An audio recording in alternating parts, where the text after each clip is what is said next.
7-8 నెలల క్రితం ప్రకటించిన సినిమాలు సైతం షూటింగ్ చివరి దశలోకి వచ్చేస్తున్నాయి.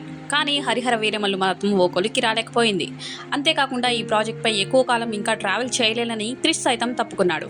దీంతో ఏఎం రత్నం పెద్ద కొడుకు రూల్స్ రంజన్ దర్శకుడు జ్యోతికృష్ణ ఈ ప్రాజెక్ట్ను టేకప్ చేశాడు. ఇక పవన్ ఎన్నికల కారణంగా ఈ సినిమాకు బ్రేకులు పడ్డాయి. ప్రస్తుతం పవన్ ఎప్పుడు టైం ఇస్తే అప్పుడు షూటింగ్ను ప్లాన్ చేసే విధంగా మేకర్స్ నిర్ణయం తీసుకున్నారని ఆ మధ్య పలు వార్తలు కూడా వచ్చాయి. కాగా ఇప్పుడు ఈ సినిమా షూటింగ్ పునః ప్రారంభమైంది. ఆగస్టు 14 నుంచి ఈ సినిమా షూటింగ్ జరుగుతున్నట్టు మేకర్స్ తాజాగా వెల్లడించారు. అంతేకాకుండా మరికొన్ని రోజుల్లోనే పవన్ కళ్యాణ్ సైతం షూటింగ్ లో పాల్గొంటారని తెలిపారు. ఈ అప్డేట్ పవన్ కళ్యాణ్ ఫ్యాన్స్ లో మామూలుగా జోష్ నింపలేదు. ఇక ఈ సినిమా స్టోరీ విషయానికి వస్తే 17వ శతాబ్దం నాటి మొఘలాయిలు కుతుబ్ షాహీల కథాంశంతో ఈ మూవీ తెరకెక్కుతుంది. మొఘల్ కాలం నాటి ఓ వజ్రాల దొంగగా పవన్ ఇందులో కనిపించబోతున్నాడు. ఈ సినిమాలో పవన్ కు జోడీగా నిధి అగర్వాల్, నర్గేష్ ఫక్రీ నటిస్తున్నారు. మెగా సూర్య ప్రొడక్షన్ బ్యానర్ పై ఏఎం రత్నం, ఏ దయాకర్ రావు అత్యంత భారీ బడ్జెట్ తో నిర్మిస్తున్నారు. ఎంఎం కీరవాణి సంగీతం అందిస్తున్నారు.